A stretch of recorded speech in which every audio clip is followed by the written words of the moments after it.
Scorpio, tignan natin ano ba itong mga posibleng paparating sa iyo itong mga natitirang araw ng July hanggang katapusan. Pero ito ay timeless reading, Scorpio.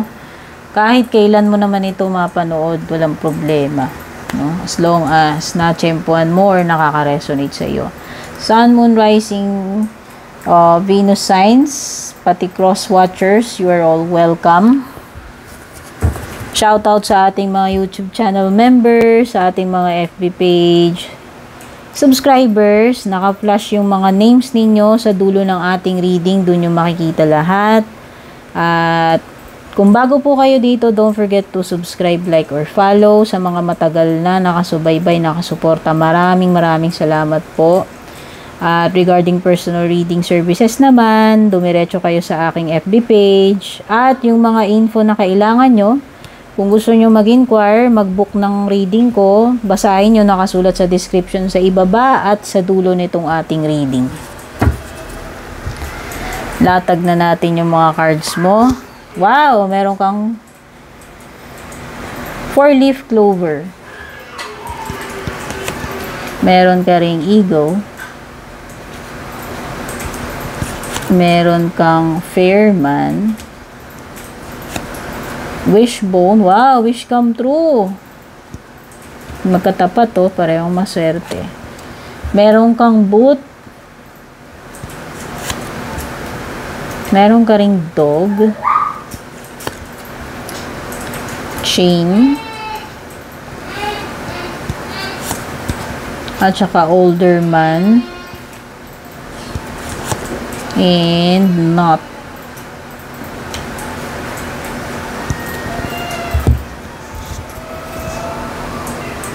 Okay, so tingnan na lang natin yung majority ng mga cards mo. Yung magaganda ba or negative ang majority.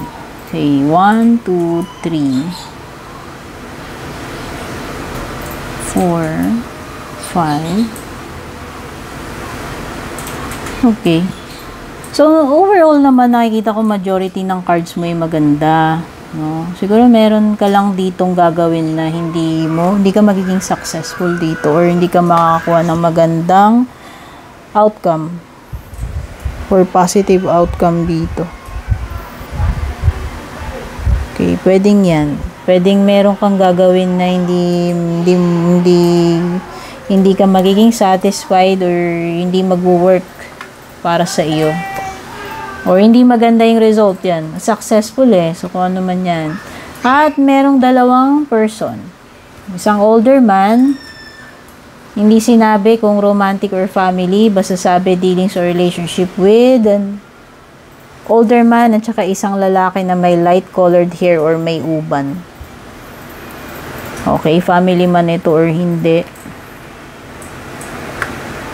At merong mga get together with friends ngayong July. O ayan, hindi ko alam po, may reunion, birthdays, gatherings na kung saan magbabanding kayo ng mga kaibigan mo. O baka may mga okasyon, etc. Or get togethers. Okay, nakikita ko rin dito na mas magiging ma-effort ka, masipag ka ngayong July. Ayan, mas magpupursige ka, mas dadagdagan mo yung output mo, no? So, yan, magiging very driven ka. Ipupush mo to para ma-achieve mo yung goal mo. Okay? So, nakikita ko na mas magiging productive ka at mas masipag ka ngayong July, Scorpio. At merong mga sunod-sunod dito na pangyayari. Hindi sinabi kung maganda or pangit, pero for sure, pwedeng may mga, kung parang chain reaction So, parang may mga bagay dito na interconnected sila. Bakit nangyari yon and makaka-apekto sa'yo yon. Cause and effect ito. So, yan, expect mo na. Pwedeng may mga chain of events na malaki yung impact sa iyo. Yung epekto sa'yo. At, merong matutupad kung ano man ito ngayong July, for sure. Ayan, may wish. May wish na ipagkakaloob sa'yo. Kung ano man itong gusto mong mangyari, matupad, gawin, ito yun. Ito yung katuparan. At meron 4-leaf clover, which is great good fortune. So, asahan mo, maganda yung kapalaran mo ngayong July. Kahit pa paano. Hindi man siguro 100%, hindi man ganun ka-perfect. Syempre, wala namang perfect. Pero at least, may mga swerte. No? O, ayan. Kung meron ka mang mga trouble, problema, challenges, you will triumph. Parang 6 of Wands energy ito. Magsasucceed at magsasucceed ka kahit na gaano ka-challenging yung situation mo, Scorpio. Okay? Magwawagi at magwawagi ka dyan. Tingnan pa natin, additional na mga paparating sa iyo.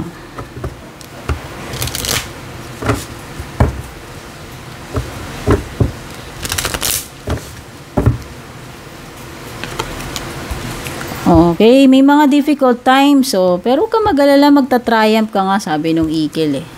Okay? Saan mo na may mga mahirap na sitwasyon, pwede nga may sunod-sunod dyan eh. Pero ang importante dito, ma-overcome mo, magsasucceed ka pa rin. Okay, be on your guard against chaos. Ayan, may mga unforeseen, unexpected na pangyayari dito na magkukos sa'yo ng emotional upheaval. Pero yun na nga, magwawagi ka pa rin. Kaya baliwala yan, kakayanin mo lang yan, masusurvive mo yan.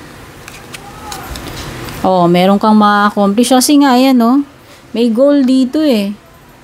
May goal ka na ma-achieve. Ayan, may wish granted. Kasi nga, sabi ko nga, magpupursigi ka. Mas dadagdagan mo yung effort mo. Desidido ka talaga at may output yan. So, yan. Nakikita ko dito na kung ano man yung goal mo, makukuha mo yan ngayong July.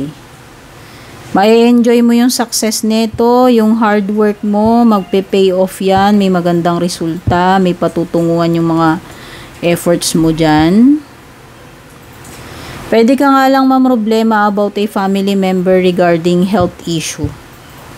Yan, yun yung magbibigay sa iyo ng problema.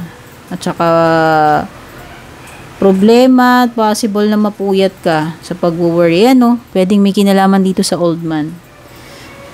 Father mo man yan or kung sino man yan sa family or kung sino man din ito. Pero meron dalawang lalaki dito eh. Pwedeng loved one. Ay, oo, bibigay ang health mo. Oo, kasi diba, sabi ko nga, porsigido ka dito. Pipilitin mong ma-achieve yung goal mo ngayong July. Pipilit mo yan.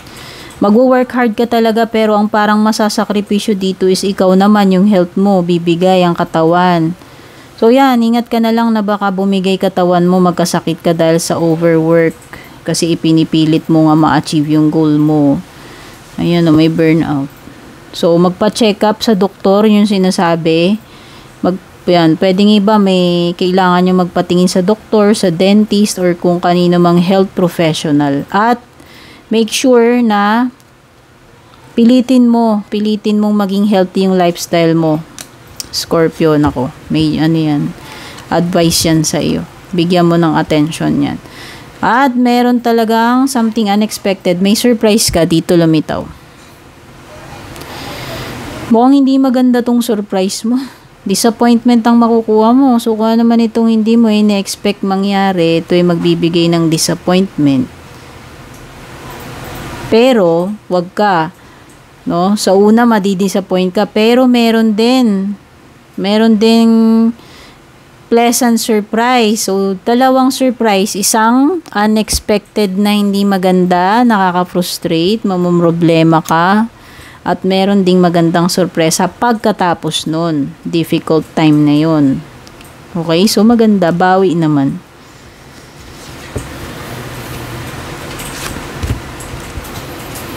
Pwede yung iba dito, kung single kayo, naghahanap kayo ng jowa.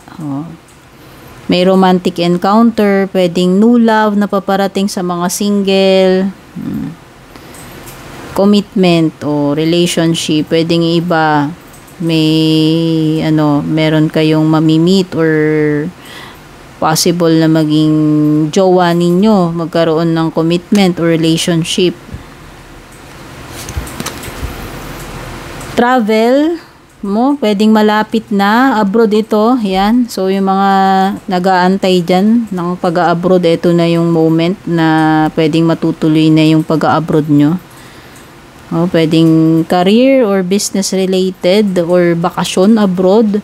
Either way, ma-enjoy mo tong trip na to. Basta, ayan, sa business man yan or leisure travel abroad, magkakaroon ka ng mga exciting experiences and mga socializing yan. Pwedeng may mamimit ka doon, magiging ma-enjoy mo, magiging happy ka.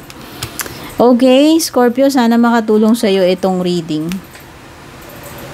At kung nagustuhan mo naman, don't forget to share this reading, pa-like na rin and pa-leave ng comment.